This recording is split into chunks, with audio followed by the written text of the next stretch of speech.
Good morning, good afternoon, and good evening, wherever you are. Welcome to our next episode of Masters of Product. In our studio today, we have David Dworin. He's the Chief Product Officer at FreeWheel, and where he is responsible for transforming video advertising from its core. I'm so glad David is going to join us. Our topic for today, as you may have guessed, is how AI is changing TV and video advertising business. David has had over 20 years of experience in driving technology and enabling change, and most recently, he's leading the FreeWheel's product organization. As for me, my name is Mustafa Kapadia, your host. I'm so glad to be here. I help product teams figure out how to use AI to be more effective and productive, and you can learn more about me and my services at echo-point.com. David, welcome to the show. I'm so glad we're doing this. I'm so glad to be here. Thank you so much for having me. This is exciting. Yes, I'm glad you took my LinkedIn request. You never know who you're going to get on LinkedIn, but I'm glad you accepted. So honestly, I don't take them all, and it's lucky that this worked out. Yes. But congrats to you for making the cold outreach, and I'm glad we connected. I'm glad we're doing this. And by the way, for our audience out there, if you're there, please drop us in. Let us know where you're from. We'd love to learn more about you as well. And then, of course, this is open Q&A. So as David and I talk, jump in with your questions. We'll make sure that we take time to answer them. David, if it's okay with you, let's kind of just jump in at the high level, right? Can you tell me more about your organization itself and more importantly, the industry that it plays in? Yeah. So FreeWheel is an interesting company. We like to say that we're taking all of the complexity that comes into running a streaming video business and making it easy. And if you think about the way advertising has changed, video advertising changed. If you go back 20 years ago, you are an ad agency, you'd come up with a media plan, you'd come up with a strategy based on the shows that your customers were watching, and you sort of put ads in it, and they're scheduled and they're fixed in there. That world sort of changed a ton. And where we come in is this world of dynamic and addressable advertising. And so for a lot of the biggest sort of streaming video publishers around the world, they use FreeWheel technology to run those video advertising businesses, streaming video businesses. And that means inserting dynamic ads so that if you and I are watching the same show, we can watch it anywhere, any place, any time, any device that we want to watch it on. And we're going to get different ads based on what we're watching and who we are and where we're watching it. That enables them to grow their business and serve their advertisers better. But it also makes it really complicated to manage all of these different devices. Yes. And on the buy side, it's really complicated too, where you have all these different ways to interact with it. And so we're trying to reduce that complexity and just make it easier for viewers to get a great experience watching TV that they love, watching the streaming video content, for publishers and broadcasters to make as much money as they can so they can fund that content, and then for advertisers to reach their audiences and get their messages across. Well, you guys are definitely doing a lot of things right, because you guys are growing like crazy. You're very popular. I see all the comments online, so this is great. Within this mix that you liked about, and I like the way you started off with where FreeWheel is and in the industry that it plays in, or the business it plays in. Now you have this new thing called AI, and I'm talking more about generative AI, not just AI in general. Right? Yep. How does that change things? Yeah, I think about this one all the time, right? Like when I first started a couple of years ago playing with generative AI, I thought this is going to be fundamentally transformative for the business. And there's probably like short-term and long-term changes.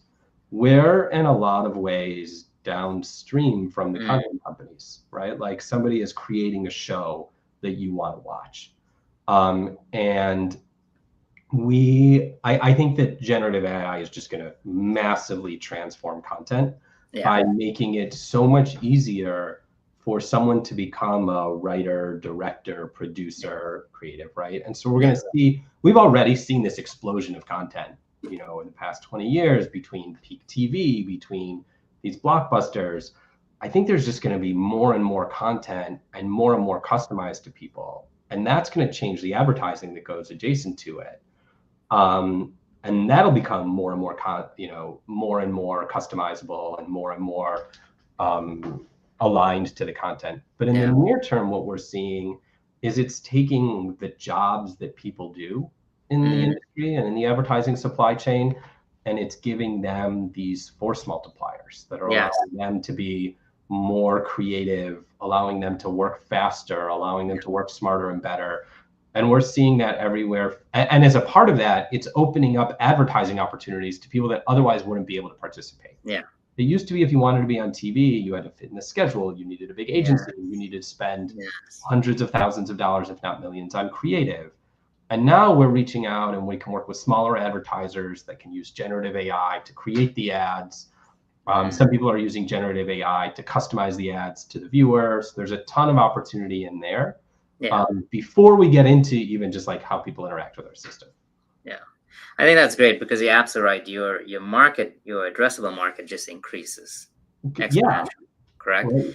And you have now, instead of going after just not the big top advertisers, you have a nice long tail of people. And Big that's enter- always been one of the advantages that something like search ads Yes. or Facebook ads or even display ads had against video, right? Was that Traditional anyone can advertising. make a Yeah. search ad. Yeah. And now we're going to democratize access to TV in a Yeah. way that we haven't been able to before. Yeah. So I like that. So is it okay if I dig a bit Dig in, deeper? let's keep going. Yeah. So from now, think about if that's what's happening in the industry. Think about what's happening at your company, right? Yeah. At FreeWheel, where do you see both the threats and the opportunities, right? Yep. So in terms of the opportunities, one of the biggest things that we see is, like we were just talking about, the more people that are able to advertise within the category, Yeah. it lifts the whole category. And so opening something up that's been closed off or difficult for a long time, Yeah. huge opportunity for us. Yeah. Assuming Within- capturing that demand is a challenge or not yet. I think it is, right? Like there's a ton of education, there's a ton of Yeah. outreach. We have a number of partners that we work with that build on our technology that are directly interacting with a lot of those advertisers and sort of doing the education work and the customer outreach and building platforms that make it easy to them. We have our Comcast has Universal Ads that's doing the same thing. So I think that this is a growing opportunity that we're sort of scratching the surface of. And Perfect. AI is something that's enabling it. Awesome. And Yeah. by the way, we have our first comment. Christopher, welcome to the show. Christopher's from Santa Monica. He's been dabbling in AI. Here you go, Christopher. I'm going to just put you up on the screen. But thanks for Oh, being cool. there. And I'm glad you're in advertising, even though it's the outdoor kind. We love all kind of advertising. Thank you. And then, Christopher, if you have any questions, please just drop us in. Sorry, I didn't mean to cut you off, David. That's great. So Welcome, we Christopher. kind of talked about capturing demand and stuff. What about the threat side? Like, where do you see any threats? So let's start there. Yeah, I think the biggest threat for video advertising is actually like to the category. If you were to look at the largest publisher of streaming video, or the largest source of like where eyeballs are, like what people watch, it's YouTube, which is a Yeah. really different type of content Yeah. than somebody watching The Office or somebody watching Netflix or somebody watching HBO. And it's much cheaper to produce and it's prolific and it's got a lot of eyeballs. And I think the viewing experience is different, but for some young people, they're fine. I don't know if watching Hot Ones and watching like an interview show or watching something like this on YouTube Yes. is radically different than a late night talk show or a news show. And Right. they've just got a different distribution channel. So I think that's one of the biggest threats out there. And it's a question of how publishers are going to react to that and build their businesses alongside it. Perfect.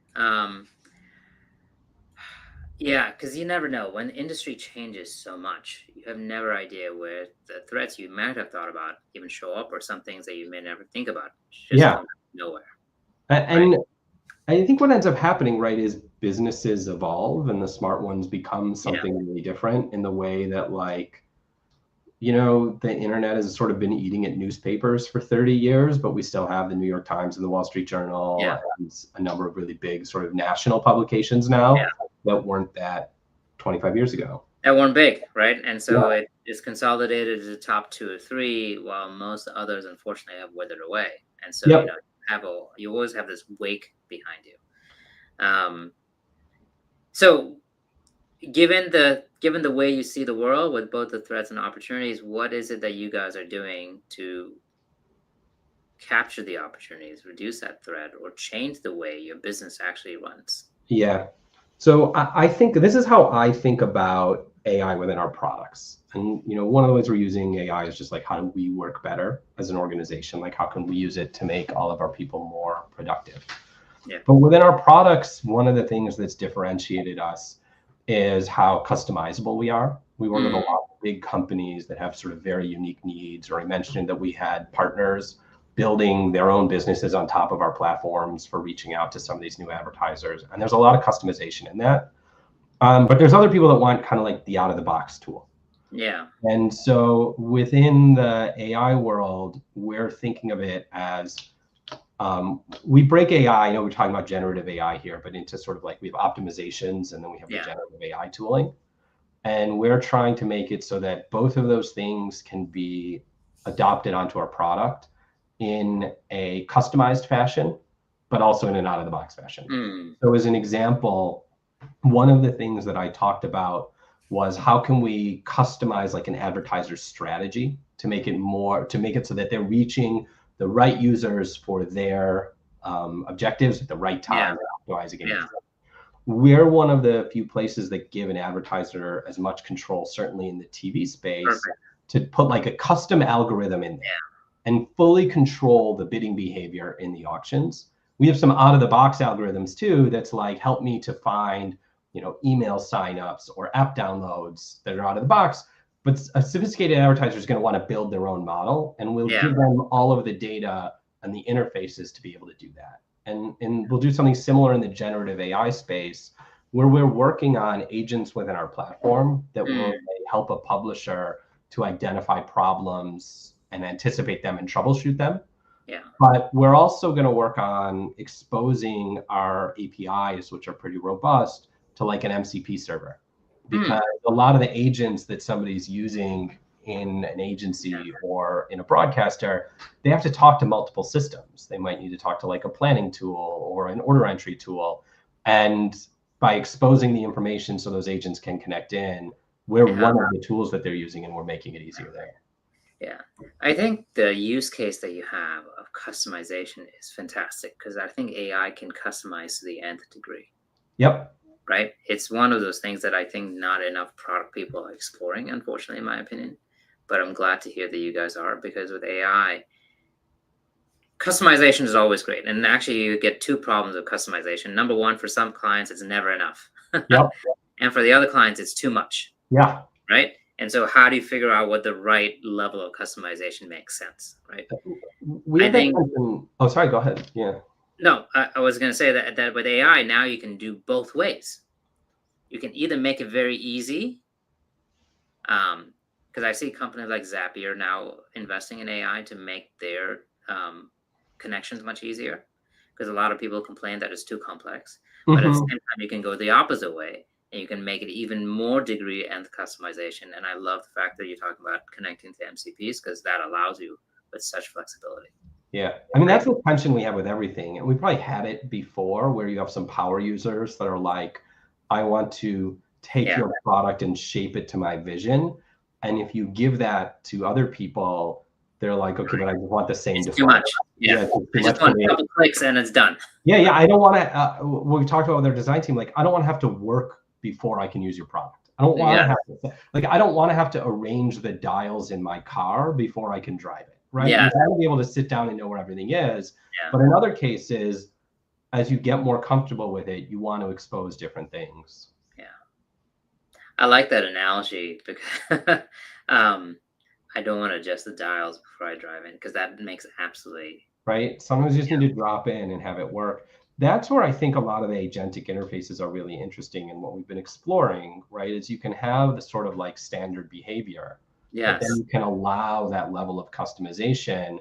yes, And when they first started showing up, because I think we are, right? We don't have like a super embedded AI agent right now. mm, Part of the reason is because when they were first showing up, everybody was using them as like a crutch on the user interface. Yeah. We're like, I don't know how to interact with this tool, but we'll put an agent over here that can read our documentation for you. Yes. And I think that the actual opportunity here is much bigger and is just sort of like a different form of revolution.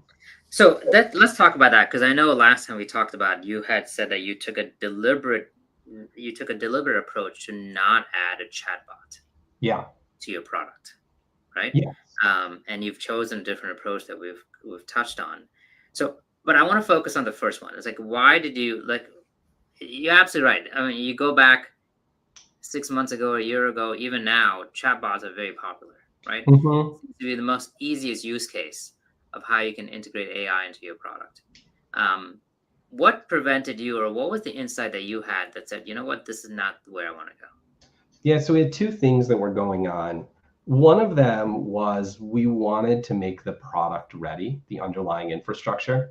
Yeah, Something I think about with AI all the time is that the quality of your output with a generative AI is very much a function of the quality of the context that you put yes. in. Context engineering is a huge part. I agree. Yeah, yeah. And we wanted to get the underlying data models right so that the information that the AI was pulling from was logically consistent and understandable by it. So we spent a ton of data engineering effort to sort of lay the foundations for it, and avoid some garbage in, garbage out Yeah, problems that we were seeing.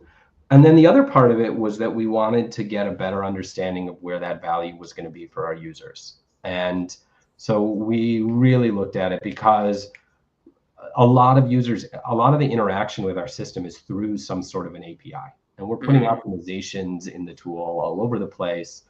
But we really wanted to understand, where is this going to be the most beneficial thing versus just adding cost into the system and throwing it everywhere. And so we came up with some really good use cases and we've run them through and we're excited to roll them out next year. And it's one of those things where I think it's going to be, once we get it out, a big value to our users. Um, perfect. and we've had the benefit of all of the learnings from everybody that sort of rushed it out there too. Yeah. Um, I agree with your philosophy. But since you teased it, allow me to ask you, can you share what you think about rolling out next year? Yeah, yeah. I mean, it's the use case that we really hit on. We didn't want it to just be a bridge onto the UI. Sorry, right? Yeah. A lot of early chatbots were like, I can't find all the buttons because our UI is not very good. So we'll use the chatbot and it knows where all the buttons Yeah. are. And I didn't want to solve a UI problem with a chatbot.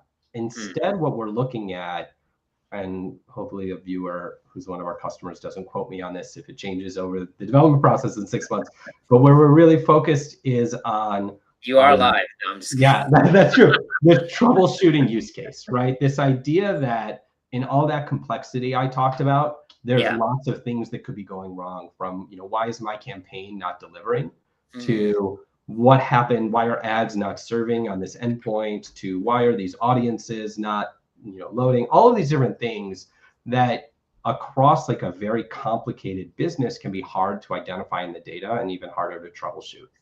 And what we realized we could do was we could take an agent that can access all of that data, identify it in a really intelligent fashion. So it Mm, knows which of these alerts, rather than just based on thresholds, which of these are really important, and recommend the actions right away, yeah. and really simplify something for a user. Yeah. Um, I like that. And by the way, as you were talking about, I was just thinking about your business too, because you have the added challenge that if most of your users are accessing your platform through an API, how do you build or integrate an agent experience into that, Yeah. right? And that's a new challenge. That's a completely different challenge, right? Because it's not like they log into a portal.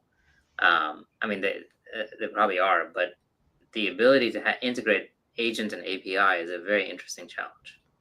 And that's where I was thinking through, like, that's the other part of this push, is as we're putting agents within our system, like Yeah. we're not going to be building foundation models, right? That is incredibly expensive. There are No, other it's people not that worth are it. Yeah. it's not worth it, right? Like, but what we can do is make it really easy for someone who, and also we're probably not building, like, we're not a pure play agent company where we're out there Yeah. building agents for different users, but we want those agents to be really effective at interacting with our system Yeah. in the same way that a lot of users interact through our API. So how can we make sure it's easy for an agent to access data and reporting? Yeah. How can we make it easy for it to change and update things? And how do we ensure that there's sort of a human in the loop and some kind of permissioning structure? Because we Yeah. have billions and billions of dollars that get transacted through our system every year. And someone would be very mad if the agent made a mistake against that. Yeah. Yeah. And so you have to be careful with that. Mhm. So let me start. So I think this is a perfect segue. So when you talk about the challenge with building AI or integrating AI into the product, into your product, especially agents into your product, it's a very different way of building products, right? Yeah. Um, so I'm curious, what are some of the challenges or early challenges you've run into as you've been trying to get this vision to fruition, right? And then what have you done to kind of overcome it? Yeah. So are you thinking of the challenges of like building the agent into the product, or how we as a product organization sort of thinking about it? Actually, the latter one. Let's start. Okay. Actually, I want both, but since you opened it up, I'm going to talk about the. You want Let's to talk talk about about the that latter one? one first. Yeah. Building one of the biggest challenges to building these types of things into the product is that there is this huge backlog of urgent things in the core product that Mm, tend to jump the queue, where we can put a traditional sort of, ML based optimization in the yeah, product and make a meaningful single digit percentage point impact on our business and our customers' business. yeah, And sometimes that's like actually, that's still AI. That's sort of the better thing. And in a yeah, world where the interaction with our products tends to, in a lot of cases, be through an API, building the agentic user interface isn't necessarily the primary thing that we need to do. We have other AI that we can layer into the system that delivers a higher yeah. value. So one is like, how do we, balance the sort of short-term needs with this long-term vision? We have a couple of teams that are doing some really interesting long-term think about the future work. Mm, So our design team just read something out to me yesterday that was, this is what we think 5 years from now a user interface might need to look like. right. That just, assume the UI doesn't exist today and we started from scratch from what we know Yeah, about that's generative perfect. models. Yeah, This is what we think it should look like in that future, so that we have this in the back of our minds as we're building towards it. Like, yes, we're probably not ready to do it today, but we should have a vision for where we want to yeah. go with it. And so that's it. On the product side, we've really been trying to push the tooling down and to challenge people to work differently. Do you mind if I Yeah, actually? So I do want to talk about product, but since you brought UX up, and yeah, I, yeah, great. I think UX is fantastic because I personally think AI is going to fundamentally change the way we interact with I technology. agree. Right? Yep. Everything that we do right now online is some kind of a form. It's Hmm. fancy, it's great, it makes it easy, which is why we love our designers. But at a certain point in time, this interaction mode is very limited, Yeah. right? So I'm curious to see what was it and what you can share. What was the surprising part about what they came back to you as to what the new interaction is going to be like? And you can go as far as 5 years or 10 years, because I Yeah. think in the next 5 to 10 years, we are going to see, as it is, people are investing more and more in wearables and so on and so forth, and your phone not being the primary input device. But I'm Yeah. curious to see what your team has come up with. So you hit on something really interesting, which is like today, like many pieces of software, the reason you use the UI is to either put data in or take data out. Yeah. One of the things that they came up with that I think is really sharp is this very dynamic UI, where what you're seeing on the page is changing based on the conversation that you're having with the Mm, large language model. And so it's effectively, structuring what that output looks like based on what you're trying to do. right. And it's surfacing the questions it needs you to answer to move forward effectively, but it's also intuiting where it already knows what that answer is. Mm, The biggest thing that was interesting to me about it, because I think they put a ton of thought into it and they had some great ideas in there, is that so many parts of the workflow in like the modern business world don't take place within a system. They take place through a conversation between humans, yes. where humans are aligning on a decision that needs to be made. And often the system where information is put into it is completely different from downstream that. Yeah, is downstream of the decision that the humans have yeah, agreed upon, whether it's a strategy decision or an investment decision or a yield decision. yeah, And so the interesting thing that I think we need to figure out is what's the feedback loop between these decisions the humans are making and this new ability for the machine to surface information up and help us make better decisions, and then getting those decisions back into the yeah, system. yeah. And I think that's very important too, and that's great use case because AI or large language models, sorry, are really good at quote unquote translation, right? You Hmm. take something, and when I'm talking about language translation, but you take a certain point of view and you can say, well, how does this transform into an input for my X, Y, and Z system? Yep. Or how do I communicate this with a different persona? And those things is where UX is really good at. I think that's interesting. I love that point of view. Um, Because even though you do most of your business through APIs, if you can just have your customers talk about it, you can have a dynamic API created with Yeah. AI at that moment in time.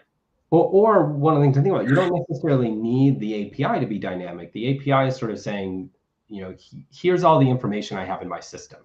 Right. But the models are really good at pulling that information out and running that translation layer between the Right. conversation you're having it with it Yeah. and what it needs Yeah. to interact with in the system. Yeah. And they can map what the user wants to what the API has. Exactly. That Yeah. mapping piece or the translation piece. And that's something across the industry that a lot of people are talking about is how do we create that mapping layer Yeah. between what users are trying to do and what, in this case, like agencies or buyers want to accomplish with his Yes. API. Because I 100% agree, right? I think the problem that we have with software in general is that I want to do something. Then I open up the portal, and the portal has a different way of the process. Yeah. And I'm like, now I got to rethink about what I want to do to fit into this process, and something is lost in And no that. matter how good your designers are, right, they're always building for the majority. And on Yes, any given dimension of the yeah, UI, your yeah, workflow is going to be different. yeah. I agree, and it's frustrating. It's probably the reason why at least when I was at Google, we lost a lot of people in cloud just because of the onboarding piece. Because they want to do Hmm. something. The mental model that they had in their mind is different than the model of how you do the process online. Yeah, And it's so, especially difficult when your customers are engineers. We have this in a lot of cases because they have a very sort of logical, this is how it's going to work, but yes, all different from each other. And yes, in their mind, they're like, it would be so easy if you just implemented it the way I'm telling you. yes. Unfortunately, you have thousands of those, and Right, that's what exactly. We'll all happens. believe just as strongly about that. Yes. Sorry, you were talking. I sorry to go deep into the UX piece. It's That's okay. personal. I do think AI has a lot to do with the way we actually interact with technology, or is going to change it. But you were talking about the product, and the product organization. Yeah. I Um, mean, we're probably early on the maturity curve, but we've really been pushing it towards um, making better use of the large language models that are available to us. So much of product work is about writing and creating context for somebody else in the organization, right? yeah. Traditionally, like your job was to write a requirements document or a brief that would get handed over to an engineer that translate those Mhm. requirements into code. And the quality of your code on the other end is going to be a reflection of the quality of your requirements. Direct impact. Yeah. Whether you're handing it over to like Codex or Claude Code or an engineer on the other side or an engineer using them, which is probably the best Yeah. of both, the better your context, the better it's going to be. And the large language models are so good at improving the quality of someone's writing and filling in the gaps in it Yes. and adding additional sort of things that weren't considered, but Yeah. also being like a thought partner to say, Yeah. this is what you missed, this is what you're not. So there's just a huge, it's like having like a little buddy helping you Yeah. in so many ways, Yeah. that we can then customize and improve it. And I think that product management job is so language dependent in so many Yeah. ways. And it's a function of translating so many requirements down into, synthesizable pieces of information that then Yes. get passed off. That's something the large language models are so good at. And so it's going to 100%. enable us to speed the process. We can get more customer feedback. We can do more interviews. We can synthesize the data from them faster. We can translate them into requirements. The requirements are cleaner and clearer, and we can translate those into new products faster. No, I think you're absolutely right. I mean, the use case. I mean, listen, you're talking about my language now. Yeah. um, but you're absolutely right. I think by enabling a product manager to use AI effectively, you just open up so many different avenues, right? Yep.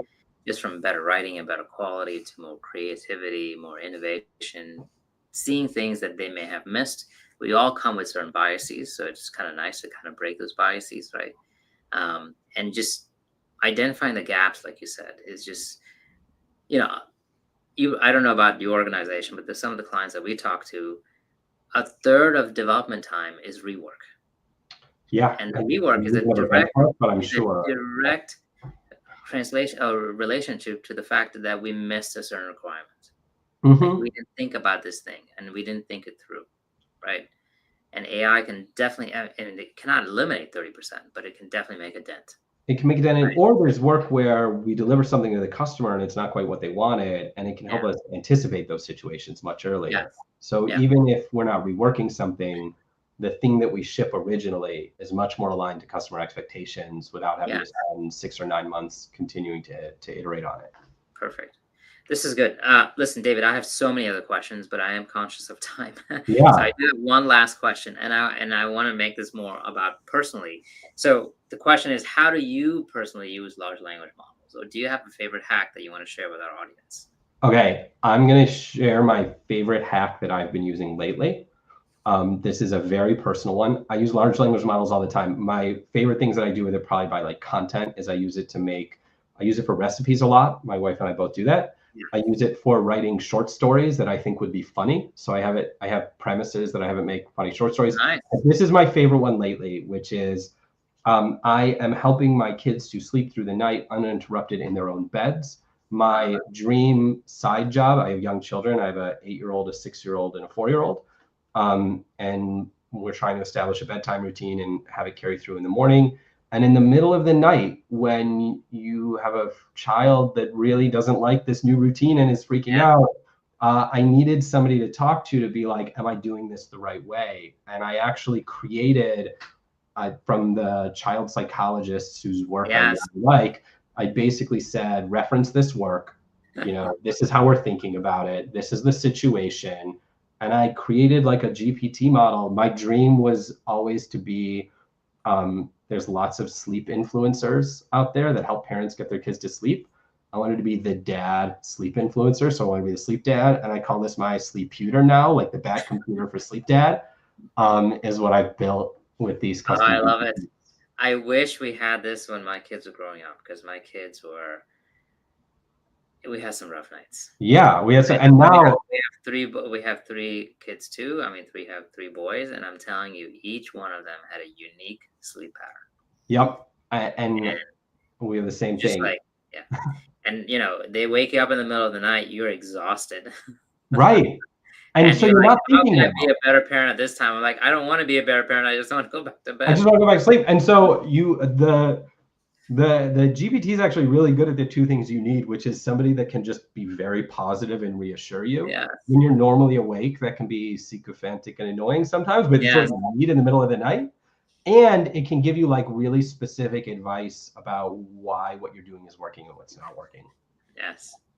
Um, well, I'm going to ask you this question, and Michael just shared with us too, is that I don't know if your GPT is public or not, but if it is, you should share with us and we can put it in the show notes. Yeah, Thank you, I Mike. will. I will send my prompts over after. I'll add them as a comment. Yeah. And then your short stories, are you publishing your short stories anywhere, or this personal consumption? I'm not. They've been for personal consumption. A lot of them are like, I don't know, interesting premises. Yeah. I have them in a folder. One day I will start to do it. I haven't reached the point yet though where I've published them. Probably more as a time thing than anything else. So Yeah. one day when I've got a collection of them, the AI will help me make a website for them. You know what? I will tell you, I have a good friend of mine. His name is Dave. You should actually. So he writes novels. Well, Okay. he's a CPO as well, but he writes novels. I don't know how he does it, or where he finds the time, but he writes novels. And so he had AI create a website for his novels called Karma Carl. Hmm. I'll put that in the show notes. But it's a fantastic one because he's doing exactly what you're asking, what you're thinking about doing too. Yeah, Um, great. yeah, I'd love to it's connect. great. Yeah. Um, What well, I with that being said, Yeah. this is great. Thank you for being a great guest. I would love to have you back at least 6 months or a year from now and share, and you can share with us how it's been with the journey. Like what worked, what didn't work, why didn't it work, where's your product now? And especially dig more into how AI is going to change UX UI. Because I personally think that's underrated. Not enough people talk about that, right? I love that.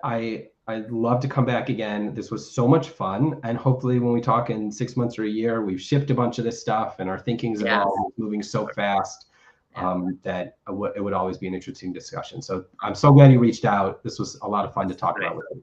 Yeah. And last but not least, I don't want to leave Stacy hanging. Stacy just sent a note in, but Stacy, thank you for sharing your comments. Yes, I can talk about my kids till the cows come home. They probably don't like it when I do that, but we appreciate the comment. But David, come to your point. I would love to. I'm serious.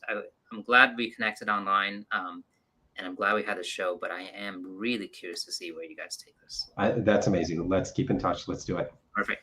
Thank you guys, and please tune in for our next show, which is on next Friday. I'll talk to you guys soon. All right. Bye for now.